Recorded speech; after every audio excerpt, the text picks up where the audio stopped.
Oi pessoal, para esse vídeo a gente quer falar um pouquinho sobre vetor gradiente. E esse é um assunto que no nosso curso, é um assunto que certamente vai estar presente em muitos problemas e na resolução de muitos delas o vetor gradiente é uma ferramenta muito poderosa. Inicialmente a gente vai lembrar o seguinte, quando você tem uma função de duas ou mais variáveis, no nosso caso de duas variáveis, a derivada direcional da função, ela mede o tanto que a função varia numa certa direção de um vetor. Então, quando você está num ponto e você estiver caminhando ou estiver se deslocando na direção de um certo vetor, como que essa função está variando? E a derivada direcional nós já vimos que, ela pode ser dada pelo produto interno entre esse próprio vetor, que você está tentando medir, e o vetor especial, que é o vetor gradiente da função. O vetor gradiente nada mais é do que o vetor formado pelas derivadas parciais da sua função. Então, na coordenada x, vai ser del f del x. Na coordenada y, del f del y. E se tiver mais coordenadas, sucessivamente, porque aí você vai ter mais variáveis também. Tudo bem? O primeiro passo é a gente tentar entender uma interpretação geométrica disso aqui. Então, a sua derivada direcional para cada vetor v que estiver variando, uma vez que você calcule o gradiente, você vai fazer um produto interno e vai ter informações preciosas. E é por isso, por conta de algumas propriedades que eu quero te mostrar agora, que o vetor gradiente é tão importante. Então, vou primeiro desenhar o vetor gradiente aqui, como se eu tivesse calculado esse vetor num ponto P, tá? Então, aqui é o vetor gradiente da f. E agora, a partir desse ponto P, eu vou tentar colocar alguns vetores para a gente estudar como é que a minha função varia. Por exemplo, se eu colocar um vetor aqui, v, qual vai ser a derivada direcional da minha função f na direção do v? Ora, esse produto interno aqui ele não é exatamente a projeção. Então, se eu coloco um v unitário, por exemplo, ou mesmo se ele não for, mas eu sei que o meu vetor gradiente se projeta aqui. Isso aqui é um certo tamanho, né? Esse tamanho é justamente a derivada direcional. Claro, você poderia colocar um vetor v perpendicular. Olha que coisa, olha que situação aqui. Se eu colocar um vetor v perpendicular, isso daqui dá zero. Isso quer dizer o quê? Quer dizer que você está indo numa certa direção em que a derivada nessa direção é zero. Quando a derivada é zero, você já deve saber que a sua função é constante. Olha que propriedade mais incrível, você está numa direção em que a sua função é constante. Então você está indo em cima de uma curva de nível, correto? Já eu vou falar melhor, mas saiba, quando você está numa direção perpendicular a esse vetor gradiente, necessariamente você está indo em cima de uma curva de nível, a sua função está constante. E uma outra pergunta que a gente pode ter é, se eu tiver um ponto P, e vamos supor que eu queira saber em qual direção que a função cresce muito ou que a função decresce muito, para qual direção eu deveria ir ou para qual direção esse vetor deveria apontar? Esse produto interno aqui, ele é máximo quando o v for exatamente na mesma direção e no mesmo sentido do vetor gradiente.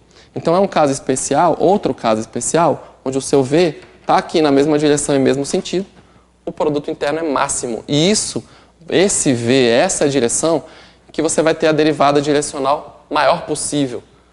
Nota outra propriedade então, o vetor gradiente sempre aponta para a direção e sentido de maior crescimento da função.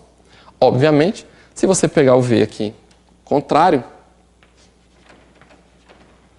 essa é a direção de maior decrescimento da sua função, porque o seu produto interno vai ser o menor possível. A título de exemplo, vamos pegar aqui um sistema de eixos e aqui embaixo o meu domínio D, o meu domínio da minha função, vai ser uma chapa metálica que está numa certa temperatura. E a minha função f vai ser justamente para cada ponto a temperatura desse ponto. Eu vou supor que a chapa está quente, que a temperatura está sempre muito positiva, e no meu eixo Z, então, eu vou colocar a imagem da função f. Vou desenhar, então, aqui um gráfico, mais ou menos para cá, e vou colocar aqui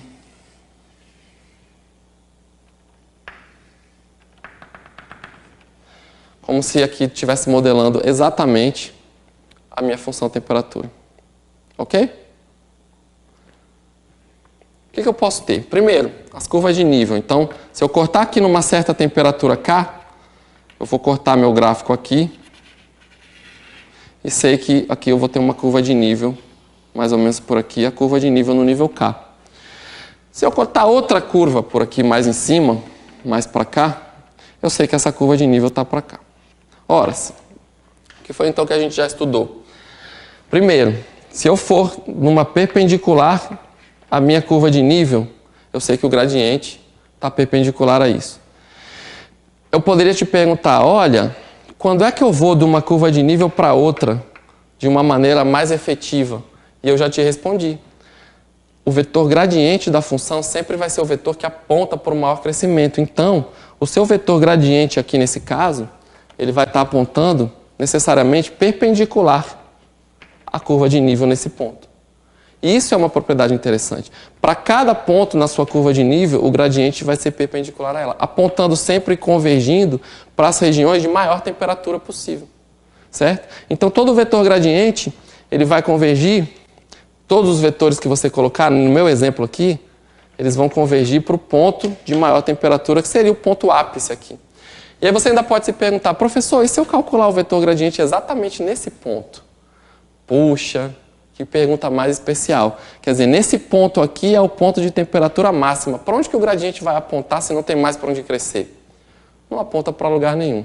Aqui é um ponto onde o gradiente é zero. Outra propriedade muito boa que vai ser explorada mais adiante no curso. Tudo bem?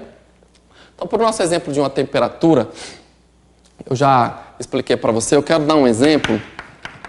Eu vou colocar uma função específica aqui, uma função de R2 em R, e a minha função ela é relativamente simples, tá?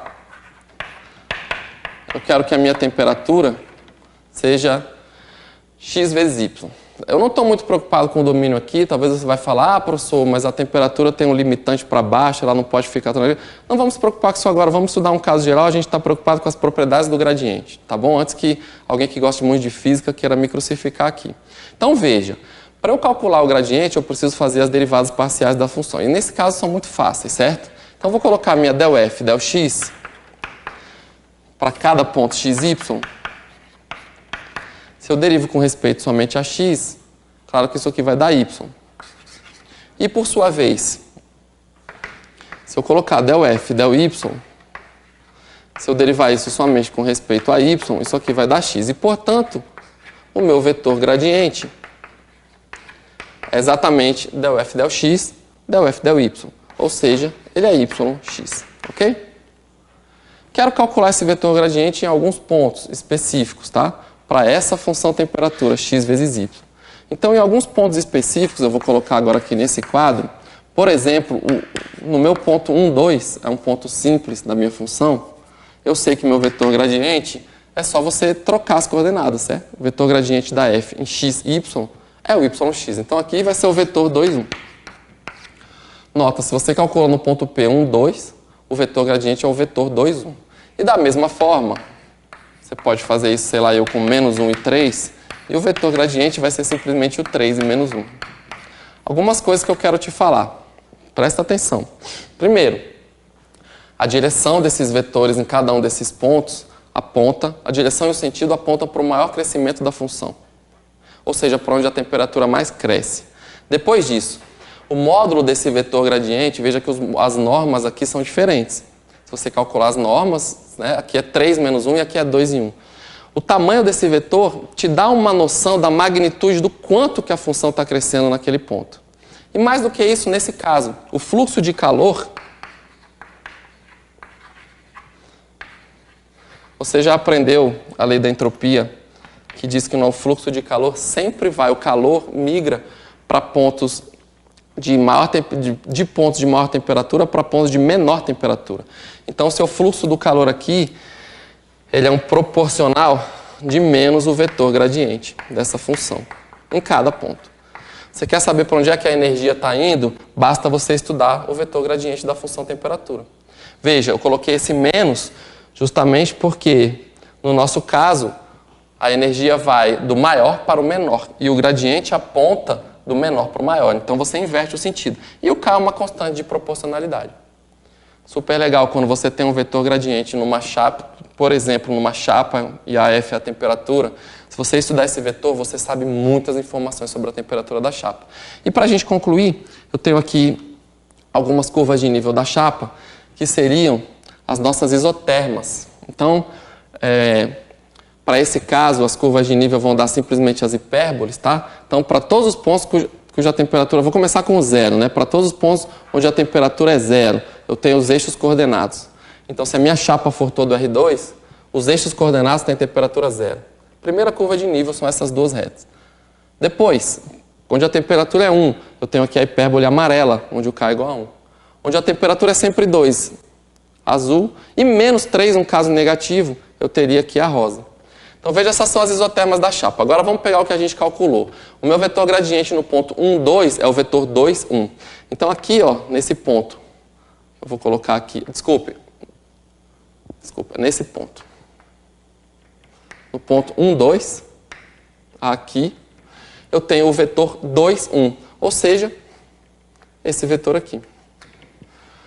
Nota, nós temos aqui, então, do K igual a 1 para o K igual a 2. Veja que o vetor gradiente está apontando contra a temperatura 1 e no sentido já da temperatura 3, que estaria para cá. Ele vai sempre apontar para onde cresce. Você fala, professor, se eu calculasse aqui nesse ponto, ora, deveria ser uma coisa assim, né? Apontando contra. E se eu calculasse, por exemplo, aqui por cima desse, aqui por aqui, entre o eixo e essa curva, ora, você tem que apontar para onde a temperatura cresce. Aqui é 0, aqui é 1, ele vai apontar para onde cresce. E por fim, o último caso que eu calculei foi o 3 e menos 1. Então eu vou colocar aqui o 3 e menos 1. Eu tenho x igual a 3, y igual a menos 1, eu estou aqui. Exatamente nesse ponto. E aí o meu vetor que eu obtive foi o 3, eu calculei no ponto menos 1 e 3, menos 1 e 3, aqui. E o vetor que eu obtive foi o 3 menos 1. Então, o vetor 3 menos 1, ele aponta para onde? Ele é 3 em x e menos 1 em y. Horas, ele aponta para cá. Claro, eu estou numa temperatura negativa menos 3, eu estou querendo crescer. Então, ele já está apontando para onde é 0, para onde é e etc. Então, nesse ponto aqui, ele vai apontar exatamente para a direção e sentido de maior crescimento. Tá claro? O vetor gradiente sempre é perpendicular à curva de nível naquele ponto em que ele foi calculado. Sempre vai passar perpendicular. Tudo bem? Acho que uma coisa que complementa a outra, né? Vetor gradiente, curva de nível, são informações sempre relevantes com respeito às funções que você quer estudar e aos modelos físicos que você tem. Espero que tenha ficado claro, que você possa calcular bastante aí os seus vetores gradientes e explorar bem as suas propriedades, tá bom? Muito obrigado pela sua atenção e até uma próxima.